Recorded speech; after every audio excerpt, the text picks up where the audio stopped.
Salam YouTube, Qrafon online'dır. Keçən həftəki videodan bildiniz ki, bir balaca xəbərlərdən kasıbçılıq çəkdik. Bu günləri isə sizi mən xəbər yağışına tutacağam. Siz isə like və kommentləri əsirgəməyin.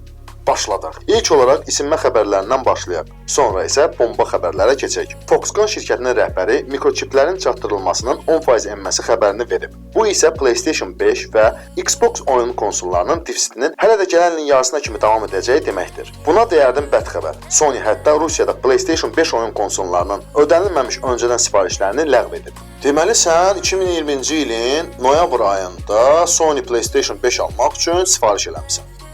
Sony isə bu sifarişçiləri harasa uzağa göndərir. Əgər sən PlayStation 5 istəyirsənsə, bu qara bazar, bu da 1-2 min dollar artıq qiymət. Sony isə öncədən ödənişi olunmuş sifarişlərə bir şey edə bilmir. Amma ki, yenə də, sən noyabr ayında pulu vermisən, 6 ay keçməyinə baxmayaraq, nə ortada sənin pulların var, nə də pulunu ödədiyin Sony PlayStation. Davam edək. Facebook'un yenə də məlumatların sızılması skandalında adı çəkilir. Bu dəfə 500 milyon istifadəçinin adları, doğum tarixləri, telefon nömrələri, yerləşmə yerləri, elektron adreslər şəbəkəyə sızıb. Dəqiq olsaq, 533 milyon insanların məlumatından söhbət gedir. Sadə dildə yarım milyard. Sizcə Facebook buna nə cavab verir? Deyib ki, narahat olmağa dəyməz. Bu informasiyalar 2019-cu ilin informasiyalarıdır və bununla bağlı heç bir problem yoxdur. Aşı düz deyir də. Mən öz telefon nömrəmi hər ay dəyişirəm. Raz bir dənə dəyişdim, raz 2 dənə dəyişdim. Hətta adımı, familiyamı da belə. Demək olar ki, gündə dəyişirəm. E-mailimi də hər gün dəyişirəm. Aşı doğum tariximi də dəyişirəm. Bu Facebook hələ bizim beynimizdən informasiya almaq üçün mexanizmlər düşünür. Gəlin birlikdə deyək. Facebook, get zibilinlə başqa yerdə oyna. İndi isə qısa olaraq LG-dən danışaq. Sizə demişdim ki, LG Mobile'ın bağlanması qərarı verilib. Bir sual isə hələ də açıq qalıb. Bəs artıq istehsal olunmuş smartfonların əməliyyat sistemlərinin yeniləmələri necə olacaq? Yəni ki, hansı LG Mobile'lar Android 12 versiyası əldə edəcək? Bu smartfonları siz ekranda görürsünüz. İndi isə Lenovo Legion 2 Pro oyun smartfonlarının real şəkillərinə qiymət verib. Kimsə deyə bilər ki, dizayn adidir.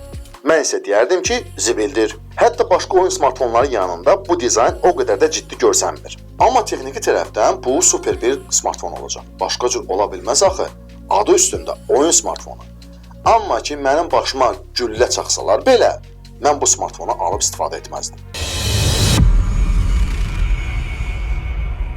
İndi isə Dostluq Korporasiyasından sizə bir xəbər verim.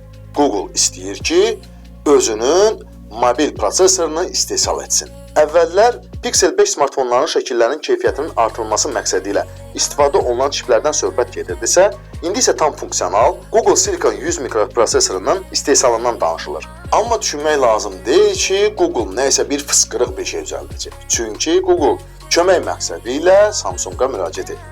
Bu isə o deməkdir ki, Google Silicon prosesorlarının hansısa bir hissəsi Exynos olacaq. İndi baxaq görək də Google nə qaynadacaq. İndi isə Google'ın yeni video rolikinə qiymət verin. Bu videoda banan vasitəsilə məlumatların Pixel smartfonlarına keçirilməsi göstərilir. Burada əlbəttə ki, banan əvəzinə başqa meyvə loqolu şirkət nəzərdə tutulur. Bu doğrudan da absurd bir videodur. Amma bu rolikin əsasını bilmək istəyirsinizsə, Google bununla demək istəyir ki, istənilən banana fonlardan bütün informasiyaları Pixel smartfonlarına, yəni Pixel Android smartfonlarına informasiyanı necə asanlıqla köçürmək olur. BBK-nin törəməsi olan Oppo şirkətinin Reno 6 smartfonlarının şəkilləri internetdə yayılıb. Amma smartfon az balaca 120 Hz tezlikli Android displeyli, Dimensity 1200 prosesorlu, 64 megapiksellik fotokamera və 65 W'lıq cəld zaryadka əldə edəcək. Yəqin ki, bu smartfonun Realme GT Neo smartfonu ilə oxşarlığını görə bildiniz. Amma böyük bir fərqlə. Çünki hamımız bilirik ki, Oppo smartfonlarının qiyməti Realme istehsalı olan smartfonların qiymətindən dəfələrlə artıq olur. İndi isə daha maraqlı xəbəri sizə çatdırım. Türkiyə mobil istehsalçıları üçün münbit şərait yaradıb. Yəni ki, Çinin mobil istehsalçıları olan Xiaomi və Oppo Türkiyədə özlərinə istehsal xətləri yaradıb. Bu çox gözəl xəbərdir. Amma ki, bu istehsal xətlərin bizdə yaranması pismi olardı? Bir müddət əvvəl Tim Cook'dan intervyu vaxtı Apple elektrokarları ilə bağlı soruşublar. Əlbəttə ki, Tim Cook buna özünə məxsus cavab verib. Yəni ki, mütləq bir info verməyib. O deyib ki, biz bu avtolar üzərində çalışırıq, amma deyə bilmərəm cəmaət bunu görə biləcək ya yox. O hətta Apple rəhbərliyində daha neçə il çalışacağını da deyib. 10 il. İndi Timin 60 yaşı var. Zənnimcə cəmaət bu elektrokarları bu 10 il müddətində görə biləcək. Çünki Tim Cook başqa nə ilə isə Apple-ın tarixində qalmaq istəyir. Bir sözlə Tim Cook həmişə bizim beyinlərimizi xlamla doldurur. Bilirsiniz, mən nəyə görə belə düşünürəm? Siz yeni iPhone-ların modellərinə bir fikir verin. Demək olar ki, o köhnə iPhone-lardan heç nə ilə fərqlənmir. Amma yenə də alma sevərlər bu smartfonu alacaqlar. Bu axı yeni iPhone olacaq. Məşhur internet resursu yeni iPhone 13-lərin maketini təqdim edib. Monoqaş uzunluqda qısalıb, endə böyüyəcək. Almanın maraqlı patenti isə qatılan displeylərin keyfiyyətinin artırılması üçün olan patentdir. Galaxy Fold smartfonlarının ekranının mərkəzində olan qat yəqin ki, heç kimin yadından çıxmır. Deməli, Cupertino'dan olanlar bu displeyin daha da möhkəm olmasını düşünürlər. Buna xüsusi möhkəm örtük kömək edəcək. Apple əvvəl möhkəm örtükdən istifadə olunmasını nəzərdə tutur. Burada mikroçatların doldurulması, daha sonra isə biraz böyük çatların doldurulması həyata keçiriləcək. Bu texnologiyada polimer matrisa hissəciklərindən istifadə olunması nəzərdə tutulur. Xiaomi yeni oyun smartfonları və planşetlərin istehsalını nəzərdə tutur. Oyun smartfonlarının qiyməti $305 olacaq. Planşetlər isə artıq sertifikatlaşmaya göndərilir. İnternetdə daha yeni Redmi 20X smartfonu haqqında infolar yayılır. Bu aşağı büdcəli 5G smartfonları olacaq. Bu smartfonda MediaTek-dən olan 5G prosesorundan istifadə olunacaq. Qiyməti isə $150 olacağı deyilir. Qiymətinin $150 olmasına baxmayaraq 90 Hz tezlikli ekran, böyük tutumlu akkumulyator və başqa bomba texniki xarakteristikasının olması sözü verilir. Amma hər zaman olduğu kimi bu gadjet də ancaq Çin bazarı üçün nəzərdə tutulub. Ona görə də bu xəbərin üstündən keçək.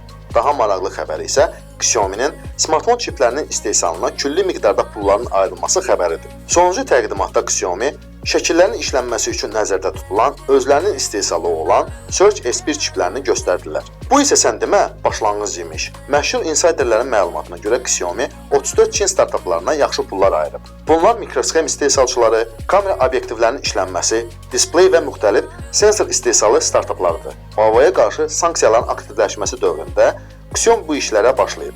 Bu da ki, təbiidir. Çünki Xiaomi düzgün olaraq Amerika ehtiyat hissələrindən asılılığını minimuma endirməyə çalışır. Kimlər ki, əvvəllər Xiaomi'yə gülürdü, indi ciddi olaraq Xiaomi'nin bəzi öncül şirkətlərin nəinki rəqibi olmasına, hətta gələcəkdə həmən şirkətlərin önünə keçəcəyini düşünür. Deyilənlərə görə Xiaomi smartfon satışına görə bu illəri Apple-ı keçərək ikinci yerə çıxacaq.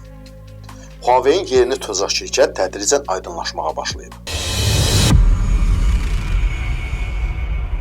Və salam, bu xəbərlə bugünkü blokun sonuna çatdıq. Sonda da onu demək istəyirəm ki, bizim aktiv 4 uluş kampaniyamız var.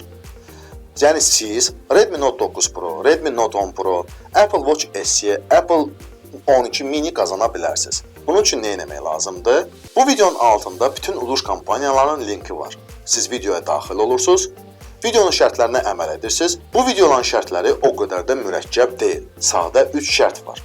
Kanala abunə olmaq, videonu like etmək və komment yazmaq. Və bundan sonra siz Redmi Note 9 Pro, Redmi Note 10 Pro, Apple Watch SE və iPhone 12 mini qazana bilərsiniz. Aktiv olun və hamımıza uğurlar. Və salam, videonu like edin, xəbərlərlə bağlı kommentləri yazın. Bilin ki, bizim komandamız istənilən kommentlərə cavab verməyə hazırdır. Bizim sosial şəbəkələrdə olan səhifələrimizə də abunə olmağı unutmayın. Yəni ki, Facebook, Instagram, Telegram və Twitter səhifələrimizə abunə olmağı unutmayın. YouTube'da olduğumuz üçün sizinlə sağollaşmıram.